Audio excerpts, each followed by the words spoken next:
au panélistes. Les questions qui ont été abordées, il y a beaucoup de plaidoyer aussi. Je pense que ça va dans le sens de l'accompagnement. On se rend compte qu'il y a un fort besoin d'accompagnement. Il ne faut pas lâcher. On a parlé de FACEJ, on a parlé du centre du secteur privé. Il y a d'autres, pas mal de structures d'accompagnement. C'est vrai que les banques aussi ont des contraintes. C'est qu'il faut se mettre à un certain niveau de standard pour pouvoir les aborder. Je ne rentrerai pas dans les autres détails. Donc, je pense qu'il faut qu'on ait ça aussi à l'esprit. Comme on dit en Bambara. Et je pense que souvent, cet aspect-là, on le perd de vue.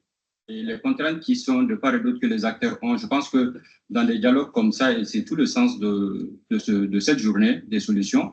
Et je pense que, vu l'engouement, je parle sous le contrôle du président, bien évidemment, des formats beaucoup plus élargis et peut-être plus adaptés vont être créés pour pouvoir faire en sorte que ce dialogue puisse continuer parce que, bon, on sent un réel besoin dans ce sens-là.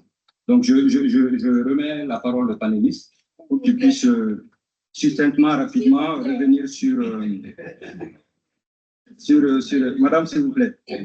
S'il vous plaît, je vais leur donner la parole, après on va revenir à vous. Donc, allez-y. Merci à tous. Déjà, je pense que la première question que j'avais notée est relative en fait au financement du secteur minier. Voilà, c'est vous qui l'avez posé avant, c'est ça. Donc, en fait, au niveau de Coris Bank, il faut savoir que nous avons financé le secteur minier et nous avons également financé la sous-traitance minier. Et par financement minier, ce n'est pas uniquement les activités, mais nous avons eu à financer l'installation même d'une mine. Et ce n'est pas la première expérience, on l'a eu. Et on a participé directement, mais également à syndication, que ce soit au Mali ou dans la sous-région. Donc, nous étions d'ailleurs présents il y a quelques mois à Indaba pour le forum Indaba Mining, où nous avons eu à rencontrer plusieurs partenaires et nous continuons également à développer nos solutions pour ce secteur. Il faut savoir que c'est un secteur quand même qui est assez sensible et qui a été touché récemment par, on ne dira pas les difficultés, mais par un changement même de réglementation qui a entraîné beaucoup de difficultés, mais nous sommes restés aux côtés de nos partenaires pour les aider. Également, nous continuons de développer la chaîne de valeur autour du secteur minier, notamment à travers les fournisseurs d'hydrocarbures aux mines, mais également d'autres entités qui travaillent avec eux directement. Donc aujourd'hui, ce secteur fait partie en fait de secteur d'activité que nous accompagnons malgré le risque qui entoure son activité. Donc, à la suite de cela, je remercie le représentant du PACEJ. En fait, le PACEJ, nous travaillons beaucoup avec eux, notamment sur le segment des PME-PMI. Ce que vous dites est réel, mais il y a un constat aussi que nous faisons. C'est qu'aujourd'hui, les jeunes que nous accompagnons dans le cadre du PACEJ, aujourd'hui, lorsque la facilité est mise en place, c'est les comptes qui, limite, ne sont pas en train de fonctionner jusqu'au paiement de l'échéance. Donc aujourd'hui, sur toute la durée du prêt, nous enregistrons très peu d'activités sur les comptes. Aujourd'hui, pour pouvoir faciliter même l'utilisation de ces comptes, nous sommes allés jusqu'à proposer maintenant de réduire ou bien même de les exonérer de frais de tenue de compte pour qu'ils puissent continuer à utiliser le compte. Mais le constat reste certes amer et je pense qu'aujourd'hui, nous devons des deux côtés faire des actions auprès de ces jeunes-là, que ce soit le PACEJ, que ce soit la banque, pour les inciter maintenant à maintenir l'utilisation du compte tout au long du crédit et maintenant de pouvoir se passer même de la garantie PACEJ lors du renouvellement afin de pouvoir voler de leur propre aile. Parce qu'aujourd'hui, les primes à l'innovation et les autres extrêmes que vous mettez à leur disposition, c'est pour qu'ils puissent eux-mêmes faire grandir la structure. Mais nous constatons que dans 90% des cas, ce n'est pas le cas.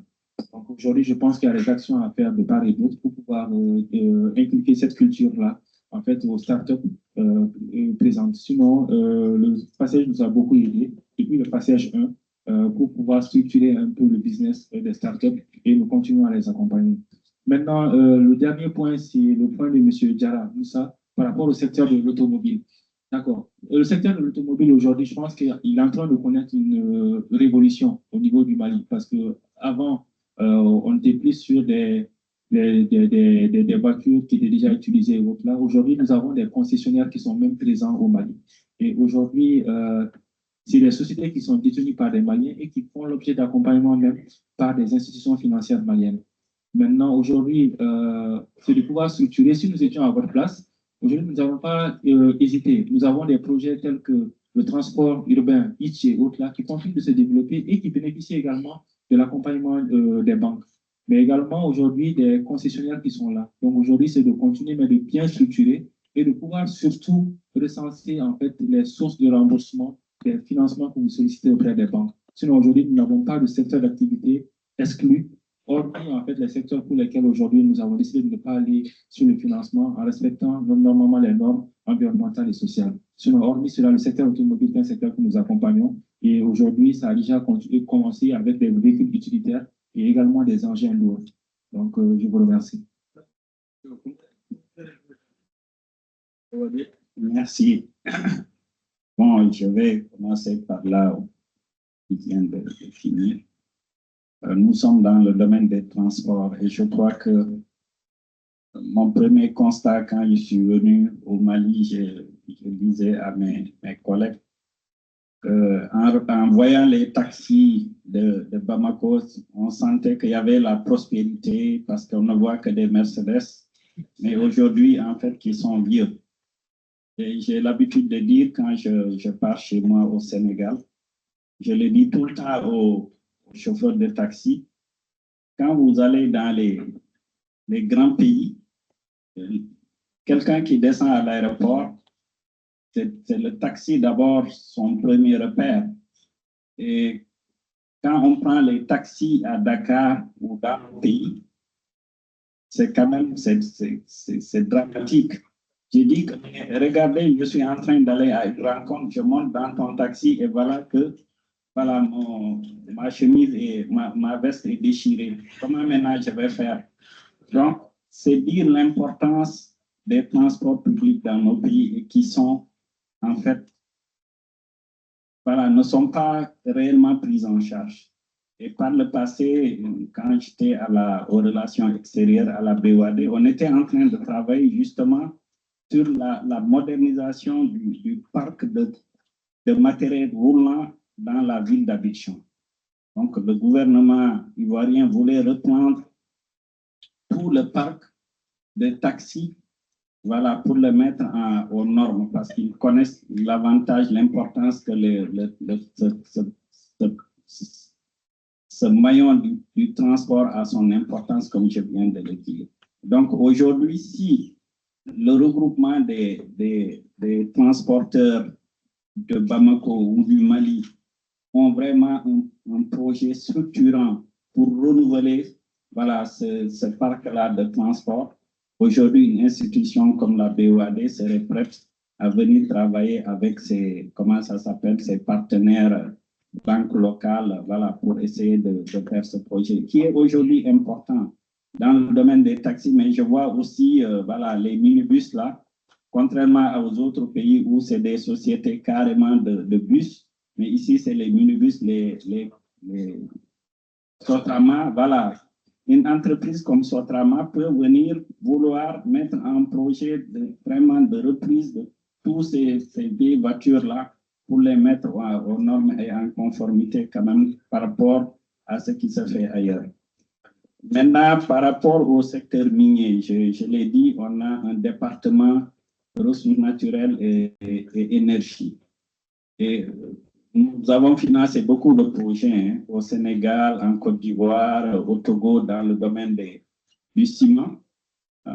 Voilà, ciment du Sahel au Sénégal, comment ça s'appelle, Simco au Togo, au Burkina. On a financé pas mal de projets de ce type qui sont des projets assez capitalistiques qui demandent beaucoup d'importantes ressources. Donc, on est là et on peut travailler en synergie avec nos partenaires banques locales.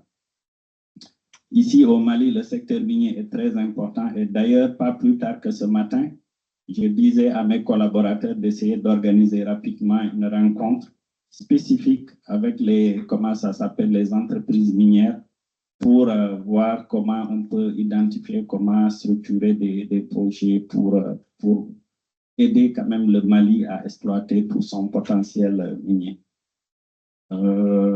Par rapport maintenant aux projets individuels, je crois qu'il y a un qui l'a posé en ligne. Je ne sais pas qu'est-ce qu'il appelle projet individuel. Si c'est un GIE, on n'est pas dans le financement des GIE, on n'est pas. Donc, nous, en fait, il faut quand même qu'il y ait une certaine organisation. Parce que, voilà, c'est généralement, si c'est de gros investissements, de gros financements, de gros montants, donc on exige vraiment pas mal de documentation pour, voilà, cerner le projet, pour voilà, limiter tous les risques qui pourraient se poser. Parce que vous ne pouvez pas venir, déjà que pour nous aujourd'hui, des projets de 2-3 milliards, pour nous, ce n'est plus possible de l'adresser à la BOAD. On préfère, dans le souci du principe de subsidiarité, le laisser à nos partenaires qui sont beaucoup plus outillés, parce que pour nous, un projet de 2 milliards ou 3 milliards que nous devons instruire, nous mettons la même ressource, les mêmes moyens pour instruire un projet de 10, 15, 20 milliards. Donc, on préfère aller sur ces projets-là parce que nous évaluons le projet, nous essayons de façonner avec le promoteur le projet. Nous l'accompagnons tout au long de l'exécution parce que pour chaque projet, il y a des missions de supervision qui viennent annuellement suivre pas à pas avec le promoteur des projets, que ce soit l'État, que ce soit les entreprises publiques ou les entreprises privées. Donc, nous venons. Et c'est pourquoi, si nous ne pouvons pas adresser ces cibles, nous mettons en place ces lignes de financement auprès des banques. Quelqu'un a dit, BNDA a dit qu'il y a la ligne KfW que nous avions mobilisée avec notre partenaire allemand et que nous avons mis à la disposition des banques. J'ai dit tantôt que nous avons aussi, si nous devons venir directement, ce qu'on appelle l'avance globale spécialisée. C'est-à-dire, monsieur le président a un projet, nous ne pouvons pas venir directement compte tenu de certains critères. Nous demandons maintenant au président d'aller voir sa banque. Donc, il discute avec sa banque et sa banque maintenant va nous saisir, nous directement BOAD, pour dire, ah, voilà, le président a un projet qu'il veut mettre en place. Le coût, c'est 5 milliards, c'est 6 milliards, c'est 7 milliards ou c'est 3 milliards. Est-ce que vous pouvez mettre en place les ressources pour uniquement faire ce projet? Les lignes de refinancement que nous donnons habituellement aux banques, c'est pour voilà, financer leur portefeuille. Mais là, le projet est spécifiquement dédié à comment ça s'appelle à réaliser le projet. La banque ne peut pas l'utiliser pour faire autre chose que le projet. Merci. Donc, c'est des produits que nous avons aussi. Merci, Monsieur le Président. On va continuer les échanges dans le hall. Monsieur Diko, rapidement, et on va terminer avec la BNDA et la BOA. Merci beaucoup. Il y a eu, donc le procès est confirmé. Il y a eu 2 personnes apparemment qui ne sont pas satisfaites des va-et-vient entre le fonds de garantie et pour l'une la banque et pour l'autre l'institution de microfinance. Absolument. Bon, cela illustre ce que je disais tantôt. La garantie, ce n'est pas elle qui fait le financement. Et je l'ai dit, lorsque nous délivrons la promesse de garantie, et là, ça vous pouvez l'attester, nous demandons toujours, est-ce que votre banque, sur le principe de vous accompagner, est d'accord, mais vous demande de renforcer vos garanties. Donc, dans ce cas-là, la garantie que nous offrons vient comme une solution au problème de garantie. Mais lorsque la banque vous dit que son problème, c'est parce que vous ne faites pas suffisamment de mouvements, il est clair que ce n'est pas la garantie qui peut gérer ce problème. Donc, vous voyez un peu. Maintenant, le conseil que je vous donne, parce que le FACES ou encore le dispositif PME, effectivement, on a été des acteurs, mais il y a des leçons à tirer. Les leçons, c'est quoi? Le projet qui vient ne doit pas venir dénaturer les conditions habituelles du marché. Le projet peut les assouplir, mais il ne doit pas les dénaturer. Je prends le cas du FACES. On met un dépôt qui couvre parfois le financement à 100%. La banque donne le financement. Il est clair que la banque donne le financement, puisqu'il est couvert à 100%. Mais on a dénaturé les conditions du marché. Donc, je pense que ces projets gagneraient à habituer les jeunes aux conditions du marché. Les conditions du marché, c'est quoi? la banque demande à faire des mouvements. Donc, au lieu d'insister sur je dépose une garantie de 100%, il faut plutôt insister à faire en sorte que le jeune fasse des mouvements sur son compte de façon régulière. Donc, je ne vais pas citer tout cela ici, mais en tout cas, il y a des leçons à tirer. On gagnerait à s'inscrire dans les conditions du marché, à intégrer les bonnes pratiques qui permettent aux banques de financer dans les conditions du marché plutôt qu'à dénaturer le marché. Vas-y rapidement. Donc, le secteur minier automobile, le fonds de garantie accompagne tous les secteurs d'activité, sauf les secteurs illicites ou qui dégradent l'environnement.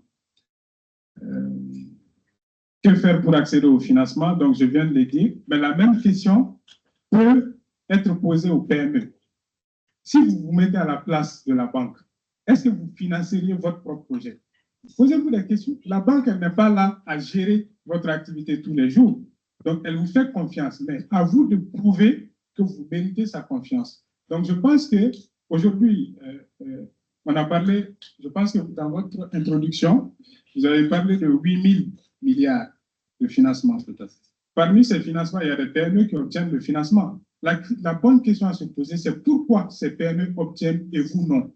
Donc, à ce moment, il faut plutôt travailler à remplir les conditions de la banque plutôt qu'à chercher à amener la banque sur un terrain qui est glissante pour elle, parce qu'elle est encadrée. L'activité de crédit est une activité encadrée. Et ça, il faut l'intégrer.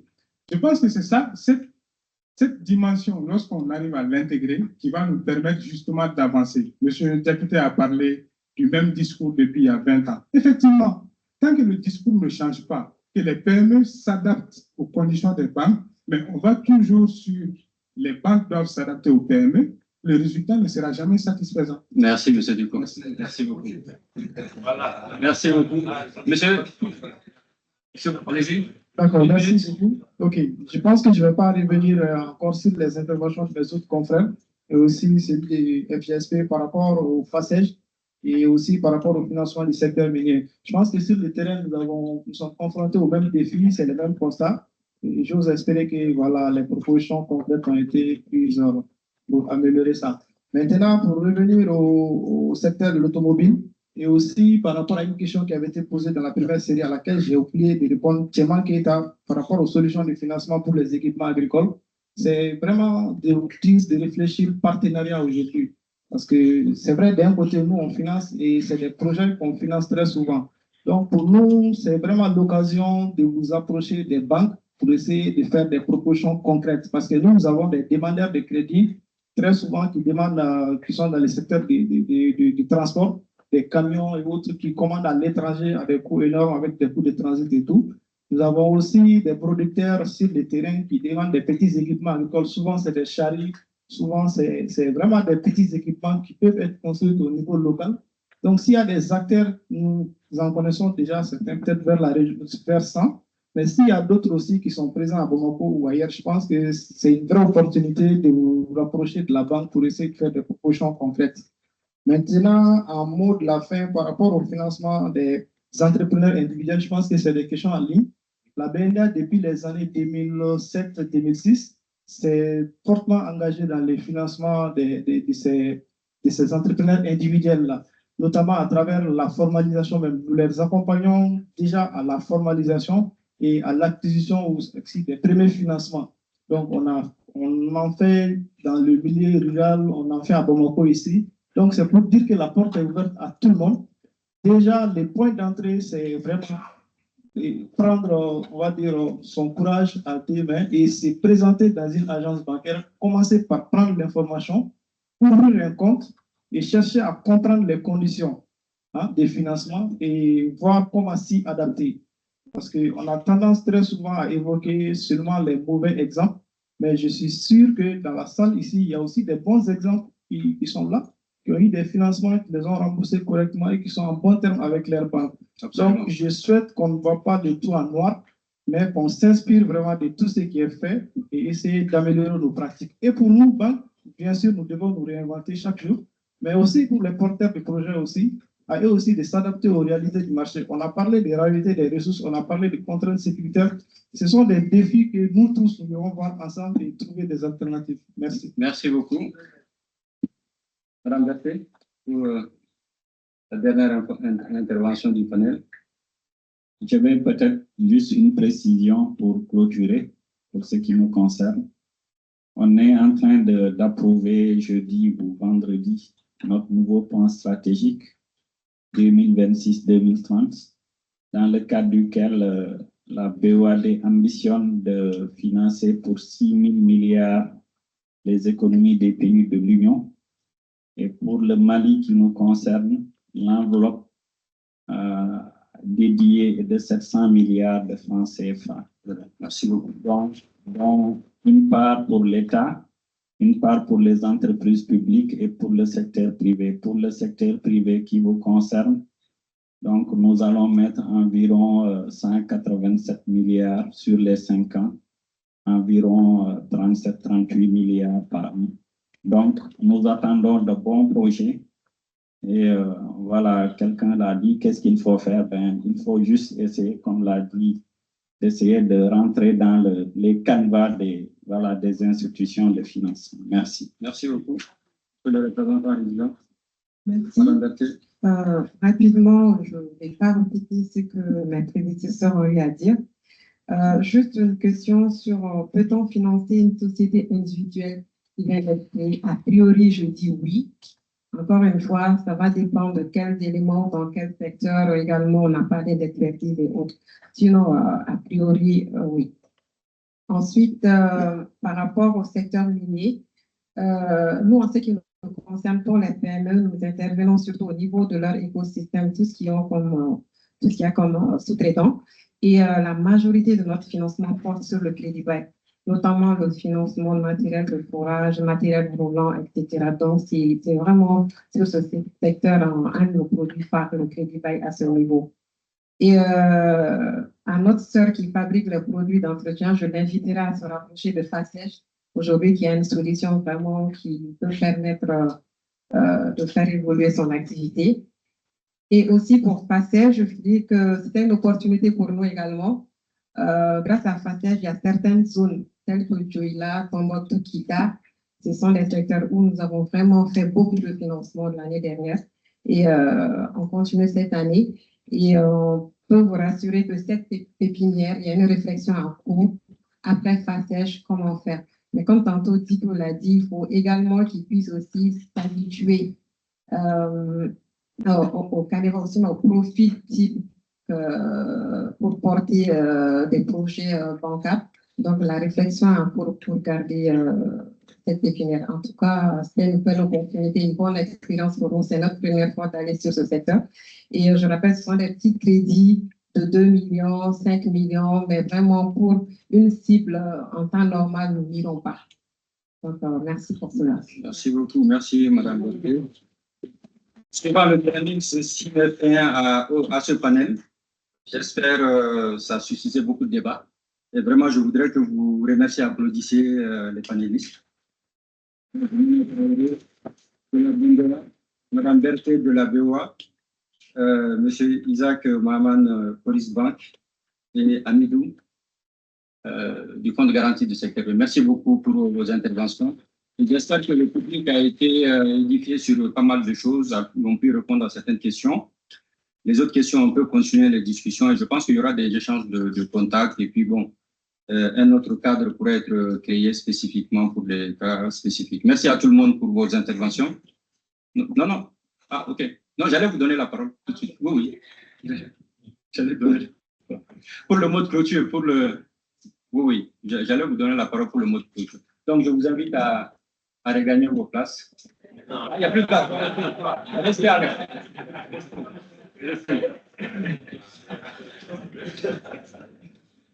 Donc, je vous donnerai le mot de clôture tout à l'heure. Je vais juste boucler cette séance-là. Et puis après, je vous repasse la parole si vous le souhaitez. Ou sinon, je vous passe la parole. Après, je reprends. Qu'est-ce que vous... D'accord. Allez-y, madame.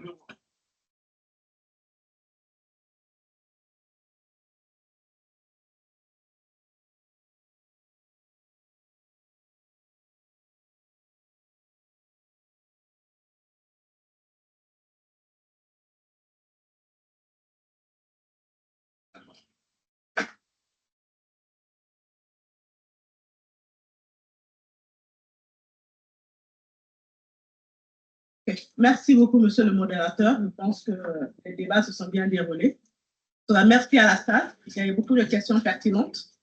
Il y a eu des points de frustration que nous comprenons. C'est pour ça que nous étions là aujourd'hui, pour vous écouter, pour comprendre vos frustrations, pour qu'ensemble également on trouve des solutions. Donc aujourd'hui, en fait, le point, je souhaite revenir sur certains points. Déjà, aujourd'hui, nous sommes 17 institutions financières sur la place, 14 banques et 3 institutions financières. Donc, nous sommes là pour le Mali. Donc, notre objectif principal, c'est le financement. Certes, on ne finance pas tout le monde. Certes, il y a des difficultés de financement. Mais je souhaite vous rassurer que les banques sont mobilisées pour financer le secteur privé. Donc, ce que nous faisons n'est certes pas suffisant. Il y a eu beaucoup de... Mais nous finançons. Donc, lors de mon discours d'introduction, j'ai parlé aujourd'hui des financements accordés au secteur public, au secteur privé, qui fait à peu près 3 000 milliards que nous accordons au secteur privé. Et sur ces 3 000 milliards, il y a pratiquement 38% qui est accordé au PME-PMI. Mais ce n'est pas suffisant. Donc, il faut qu'on fasse plus. Pour faire plus, il faut que nous travaillions ensemble. Donc, je vais revenir sur certains points. On a parlé du coût du crédit, que le coût du crédit est élevé. Donc, je pense que M. Diko l'a dit du fonds de garantie, il a dit comment nous définissons le coût du crédit, quelles sont les différentes lignes qui rentrent dans ce coût du crédit, mais le principal point, ce sont les coûts des ressources.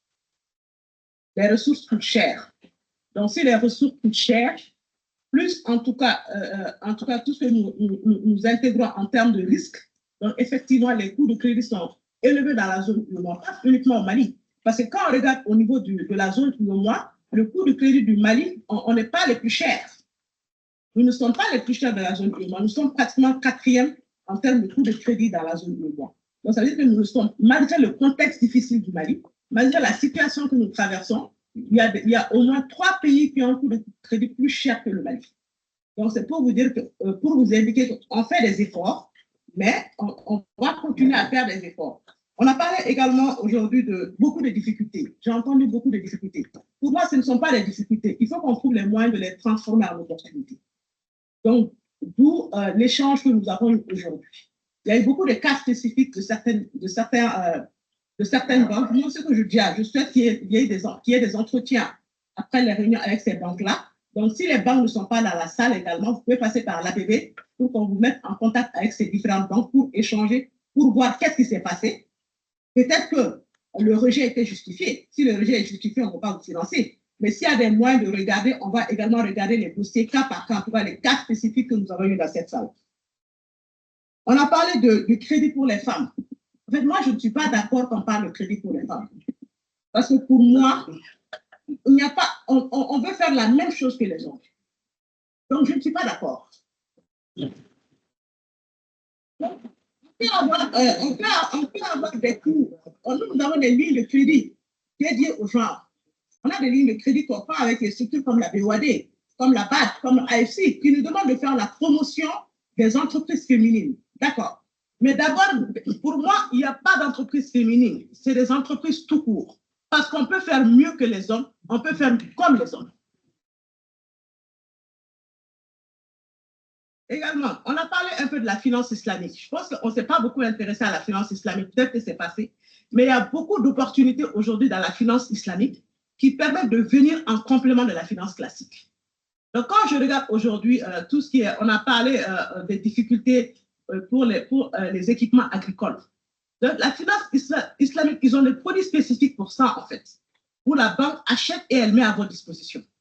Donc, il y a beaucoup d'éléments dans la finance islamique également. Je pense qu'il faut qu'on peut également, les PME, vous pouvez vous intéresser à cette finance-là, qui est une complémentarité qui vient en sus de la finance conventionnelle. Les entreprises qu'on ne peut pas financer dans la finance classique, souvent, on peut les financer à travers ce financement islamique-là. Donc, il faut également que vous pouvez vous intéresser à ça. Donc, ça peut venir en complément. En tout cas, c'est dans le cadre de la finance inclusive. Donc, également, on a parlé des garanties. C'est un point qui revient tout le temps. Que, le financement, parce qu'on demande des garanties. Aujourd'hui, nous-mêmes, banques, on ne veut pas de garantie hypothécaire. On n'en veut pas. On n'en veut pas, en fait. Parce que les garanties, aujourd'hui, même si on a dû créer une société qu'on appelle la société de gestion des IHE, les immobilisations hors exploitation, Parce que les garanties hypothécaires que nous avons, lorsque le crédit tourne mal, mais on n'arrive pas à les vendre. On n'arrive pas à les vendre. Ils restent dans nos ordres bilans. Et ça nous coûte cher. Nous, ce n'est pas ce que nous regardons en premier. Ce que nous regardons en premier, c'est la capacité du client. C'est la capacité du business à générer du cash flow. C'est la capacité du business à générer du cash pour pouvoir faire face au service de la dette. C'est ce que nous regardons, en fait. Sinon, ce n'est pas, en fait, je ne peux pas comprendre que les garanties soient un frein au financement. Non, je ne suis pas d'accord. Il y a tellement de financements que nous faisons dans la banque où on ne prend que comme garantie. En fait, les garanties standards même que nous prenons, les financements de contrat, c'est le contrat qui est la seule garantie. Les financements de stock, c'est le stock qui est la seule garantie. La BOA vous a parlé de ce produit-là, qui est la seule garantie. Les garanties hypothécaires, vraiment, on en prend de moins en moins parce qu'ils nous coûtent cher, ils ne rapportent rien, ils n'arrivent pas à payer notre crédit. Ce n'est pas ce que nous voulons. Nous voulons que vous ayez la capacité, que votre business ait la capacité de se développer pour faire face au service de la dette. C'est ce que nous voulons. C'est pour ça qu'on regarde les flux. C'est pour ça qu'on regarde les mouvements créditeurs. On finance un client. Quand on finance un client, donc le client, c'est juste à l'approche de l'échéance, il vient verser l'argent. Donc, en fait, comment voulez-vous qu'on puisse faire une évaluation sur ce client-là? Alors que quand on finance, les recettes, on souhaite recevoir vos recettes de manière quotidienne. Et quand vous avez besoin de vos fonds, vous viendrez chercher et vous ferez face au service de la dette.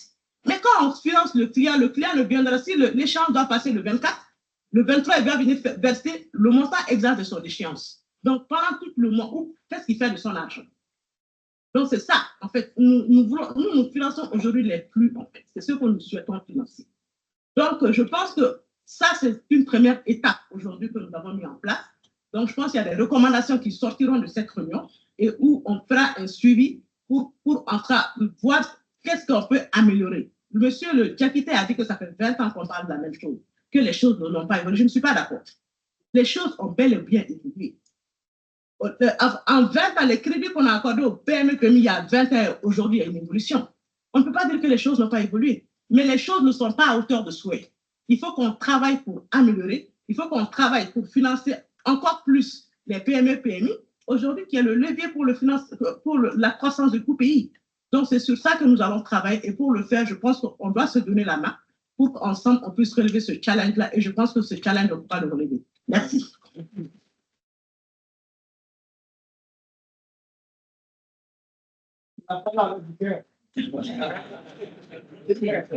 Merci beaucoup, Madame la Présidente.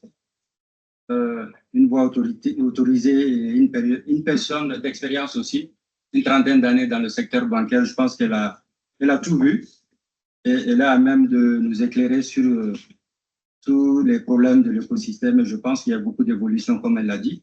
Et nous sommes là justement pour travailler sur ce segment-là, comment améliorer les choses de façon continue. Donc, avant de passer le mot de clôture à Monsieur le Président du CNPM, permettez-moi de revenir sur quelques renseignements majeurs de cette matinée. Le premier, c'est que nous avons tous constaté que des solutions existent. Elles existent dans les banques, dans les mécanismes de garantie, dans les instruments de financement du développement, dans des approches d'accompagnement présentées aujourd'hui, qui sont diverses, mais adaptées à chaque situation. Le deuxième enseignement, c'est que l'accès au financement suppose une double exigence, et c'est ce qui a été démontré tout au long des discussions. Du côté des institutions financières, il faut des produits lisibles, adaptés, mieux expliqués aux entrepreneurs. Et du côté des entrepreneurs aussi, il faut beaucoup de structuration, être éligible, se préparer, beaucoup de transparence et de qualité des dossiers. Elle l'a dit tout à l'heure, l'évolution majeure par rapport aux garanties, les flux, montrer que je pense que le meilleur gage de confiance, c'est les flux pour les banques. Au rythme, vous faites rentrer de l'argent, vous faites sortir, etc. Le troisième point, c'est aussi le dialogue. Le dialogue compte vraiment parce qu'aujourd'hui, arriver à échanger sur beaucoup d'aspects en si peu de temps, c'est quelque chose qu'il faut mettre en place et c'est à tout l'honneur du CNPM et de la PBF, mais surtout, il faut faire perdurer cela. Plus les entreprises comprendront les attentes des financeurs, plus les financeurs comprendront les réalités du terrain et plus les conditions d'un financement utile, efficace et durable peuvent être réunies. et au service de notre économie. Donc, je voudrais vraiment remercier, pour finir, le CNPM pour l'organisation de cette rencontre, ainsi qu'à la l'APBF aussi son implication, tous les participants ici présents, les intervenants qui ont été de qualité. Et aussi, je suis particulièrement heureux, moi aussi, d'avoir eu l'honneur d'assurer la modération de cette journée, et d'avoir contribué à ma place, à ma qualité, à ces échanges-là. Donc, je ne me suis pas présenté au début, je suis Mohamed Traoré, je suis un expert en communication et en développement de partenariat. Bon, certains m'ont connu sous d'autres cieux, et je suis très heureux d'avoir été avec vous aujourd'hui. Donc, à présent, j'invite le président du CNPM de bien vouloir venir prendre la parole pour le mot de clôture.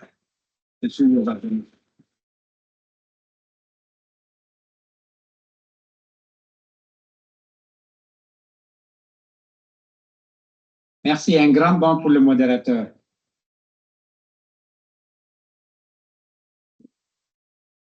Mesdames et messieurs, j'aimerais tout d'abord, au nom du bureau du CNPM, remercier l'APBF et sa présidente, Madame Sidibé, qui a accepté donc de co-organiser cette journée financement, solution de financement. Et j'aimerais inviter l'APBF avec nous à faire en sorte que cet événement soit annuel. J'aimerais aussi, au nom du bureau, remercier nos partenaires, les 3 banques primaires de garantie, qui sont venus faire des présentations, mais qui ont aussi été nos partenaires financiers, parce qu'ils ont accepté de financer cette journée. J'aimerais remercier aussi nos collaborateurs du secrétariat général, le chargé de mission à la présidence du CNPM, le président du groupe du GPA Finance, M. Woudbabi, qui a supervisé cette activité, et la presse, qui est venue nombreuse, les hôtesses, les organisateurs, et surtout vous, le public, vous êtes nombreux, vous avez vu toute la matinée, vous n'êtes pas partis, vous êtes restés. Ça prouve que c'est un sujet crucial pour notre économie. On a même dû rajouter des chaises pour accueillir le monde. Maintenant, quelques réflexions rapides. J'ai beaucoup à dire, mais il est 13 heures, vous avez faim, il y a le manger qui vous attend. Comme Mme Sidibé, je ne suis pas du tout d'accord avec vous, Beidi Diakité, quand vous dites qu'on ne fait que parler. Pas du tout d'accord avec vous, et je pense que votre attitude est une attitude défaitiste, M. Diakité. Pour résoudre les problèmes, il faut déjà se parler. Et il ne faut jamais arrêter de se parler. Parce que c'est de la discussion que jaillit les solutions. C'est de la réflexion que jaillit les solutions. C'est pour ça que je propose à l'APBF que cet événement soit un événement annuel. Comme l'a dit Mme Sidibé, et moi, j'ai le privilège de l'âge, ça fait 4 décennies que je suis chef d'entreprise, que je pratique les banques, que je m'endette à la BOAD depuis 1997 et dans les banques depuis très longtemps. On ne peut pas dire que le secteur bancaire malien n'a pas évolué. On ne peut pas dire qu'il n'y a pas de nouvelles solutions. On ne peut pas dire que le financement de l'économie n'a pas évolué. Ce n'est pas vrai. Ça a évolué, mais ce n'est pas suffisant. Je voudrais vous dire que ce problème qu'on traite depuis ce matin 9 h, il est 13 h, n'est pas qu'un problème malien, c'est un problème africain. La BAD, et le représentant est là, estime qu'il faut chaque année 402 milliards de dollars pour permettre à l'Afrique de rattraper son retard en matière d'investissement. 402 milliards de dollars chaque année. Et nous sommes beaucoup, beaucoup loin du compte. Un pays développé comme la France, qui est la 5e puissance économique au monde, a réglé le problème de sous-financement des MPME il y a seulement une dizaine d'années. Et en sortant du classique des banques primaires, parce que c'est que Mme Sidibé ne vous a pas dit, parce que ça prend du temps, les banques primaires sont régulées. Il y a la BCEAO qui les régule, j'en parle bien parce que j'ai été pendant 20 ans moi-même banquier, membre du conseil d'administration de la holding AFH qui a créé, enfin qui a fait l'expansion du groupe BOA. J'ai été 20 ans administrateur du groupe BOA. Donc, je connais les contraintes des banques primaires. en matière de respect des ratios, surtout maintenant qu'on est venu nous rajouter BAL 2, BAL 3, et maintenant on parle même de BAL 4. Donc, ce problème PME, même la France, puissance économique mondiale, l'a résolu il y a 10 ans en créant la Banque publique d'investissement pour avoir une banque plus agile qui sort un peu du carcan du contrôle des banques centrales pour venir en aide aux PME. Les PME, oui, c'est peut-être là le talon d'Achille. Des grands entrepreneurs peuvent aller à la BOAD, à FC, à la BAD, peuvent avoir des crédits avec les banques primaires. Mais vous savez, les PME en Afrique, c'est 40% du PIB africain. C'est 40% de notre PIB. Le PIB africain, c'est à peu près 3 000 milliards de dollars. Ce n'est pas grand-chose, c'est moins que le PIB de la Belgique, mais bon, c'est 3 000 milliards de dollars. Et c'est 90% du tissu économique. Or, la particularité de ce tissu économique, c'est qu'il est informel. Je pense aussi que chacun doit faire sa part. Les banques doivent s'améliorer, doivent avoir un temps de réactivité. En venant tout à l'heure, j'ai vu un Kakemono, je crois que c'est de la Bank of Africa, qui dit prêt en 72 heures. Madame Berthet, je viens chez vous demain. Hein? Parce que ma femme veut que je lui achète une nouvelle voiture, je dis, je n'ai pas d'argent. Donc, je veux venir m'endetter pour... Il faut venir. Si je n'ai pas, je peux dire à ma femme que vous avez refusé. Donc, oui, tout le monde doit faire sa part. Mais il faut que nous aussi, les entrepreneurs, nous fassions notre part. Si vous décidez d'aller vers une banque, c'est que vous êtes structuré. Parce que la banque est une entreprise structurée, régulée, normée. Il y a la commission bancaire qui passe. Quand la commission bancaire va à Coris, Mme Sidibé ne dort pas. Elle ne dort pas. Oui, elle ne dort pas. Donc, il faut que vous sachiez cela. Donc, quand vous décidez, parce que vous pouvez mener vos activités peut-être sans prêt bancaire, mais à partir du moment où, pour grandir votre entreprise, vous avez besoin de vous endetter et que vous voulez aller vers ceux qui peuvent vous prêter l'argent dans le métier, il ne faut pas oublier que le métier d'un banquier, c'est de collecter de l'épargne et de prêter cette épargne aux acteurs économiques. C'est ça son métier. On l'appelle un intermédiaire. Il prend l'argent que nous tous on dépose, celui qui dépose son salaire, celui qui dépose sa recette. C'est pour ça que Mme Sidibé a insisté sur les flux. Et cet argent qui n'est pas son argent, qui doit vous donner à tout moment, vous déposez votre salaire à 16 heures, demain, si vous venez à 8 heures, la banque est obligée de vous donner votre salaire. Peut-être qu'entre-temps, de 16 heures à 8 heures du matin, la banque a prêté à un entrepreneur pour faire son projet. Mais si vous venez, elle doit vous donner votre argent. Donc, il faut qu'au moment où vous allez vers les banquiers, vous soyez structuré. Donc, il y a un consultant qui est là, il faut vous structurer, il faut aller... L'informel et le crédit bancaire ne vont pas de pair. Je suis désolé de le dire, mais c'est comme ça. Ça ne va pas de pair. Vous ne pouvez pas être dans l'informel, avoir 2, 3, 4 bilans et après aller vous endetter. C'est très difficile à faire. Disons-nous la vérité, je suis un entrepreneur. Moi aussi, je souffre de refus. J'ai souvent des refus de banque. Hein. Vous n'êtes pas les seuls. Même avec la taille de mon entreprise, j'ai su des refus, mais c'est comme ça. Donc, faisons notre part. Les banquiers n'ont qu'à faire leur part, mais nous aussi, il faut que nous soyons structurés. Il faut innover, certes. Je suis heureux d'entendre que l'hypothèque, les banquiers n'en veulent plus. L'hypothèque, c'est vraiment, ça date de Mathusalem. Les économies développées n'ont plus d'hypothèque, c'est fini ça. Ça coûte horriblement cher. Même certains DFIs, on est obligé de leur convaincre que ça coûte horriblement cher, mais ils demandent quand même l'hypothèque. Suivez mon regard. Et ça ne sert pas à grand-chose parce que lorsque le projet ne marche pas, il n'y a pas de cash flow pour rembourser, les banques n'arrivent pas à réaliser. Effectivement, il y a souvent des sociétés de défaillance. D'ailleurs, je sais qu'au Sénégal, lorsqu'il y a eu la crise bancaire il y a 2-3 décennies, ils ont créé une société. Et toutes les banques ont mis leurs immobilisations hors bilan dedans.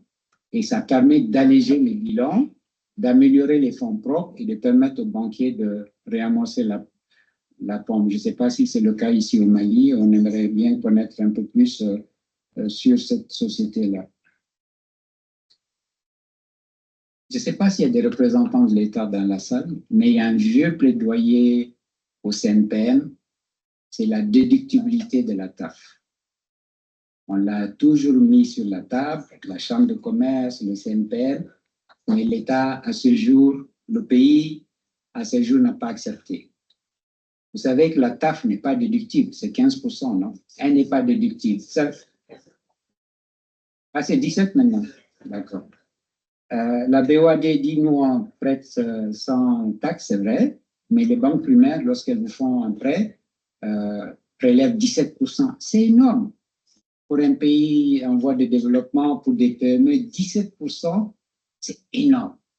Nous, on a dit à l'État, faisons en sorte que ce soit déductible, mais ça fait des décennies qu'on fait ce plaidoyer au CNPM, le pays, le REAO. Pour l'instant, on n'y arrive pas. On aimerait bien d'ailleurs que nos partenaires nous aident à faire ce plaidoyer. Donc, Madame Sidibé, faisons de cet événement un événement annuel.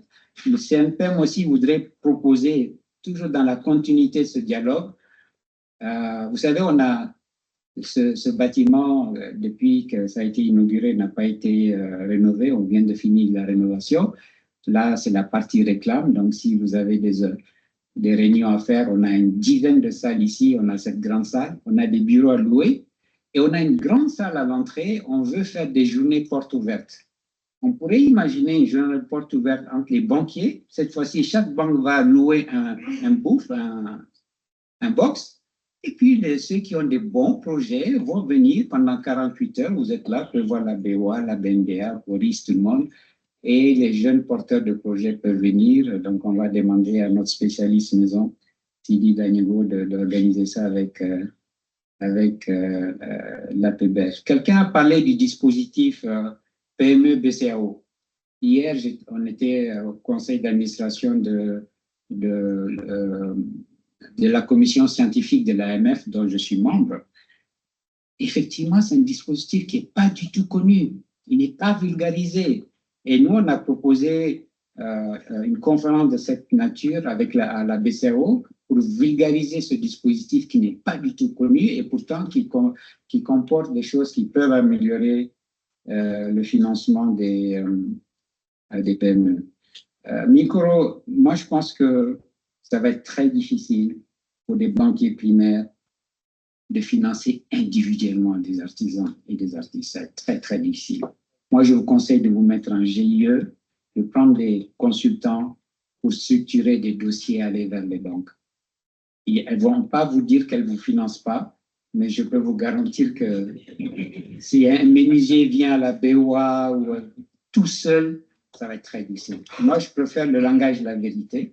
Par contre, si vous organisez un GIE bien structuré, avec un accompagnement, je pense que ce sera beaucoup plus facile aux banquiers primaires de vous accompagner, en sachant que les DFIs, AFC, BAD, BOAD mettent des lignes de crédit justement pour toucher cette population qui n'a pas accès au financement. Voilà, mesdames et messieurs, les réflexions que je retiens. Merci à vous tous d'être venus si nombreux. Merci encore une fois à nos partenaires qui sont là. Merci à Mme Sidibé et à l'APBF. Nous allons continuer, Beidi, à parler. Et nous pensons que c'est en se parlant que les choses vont s'améliorer. Et je suis persuadé que les choses vont s'améliorer pour le plus grand bénéfice de l'économie malienne et de notre nation en tout. Que Dieu vous garde. Merci beaucoup.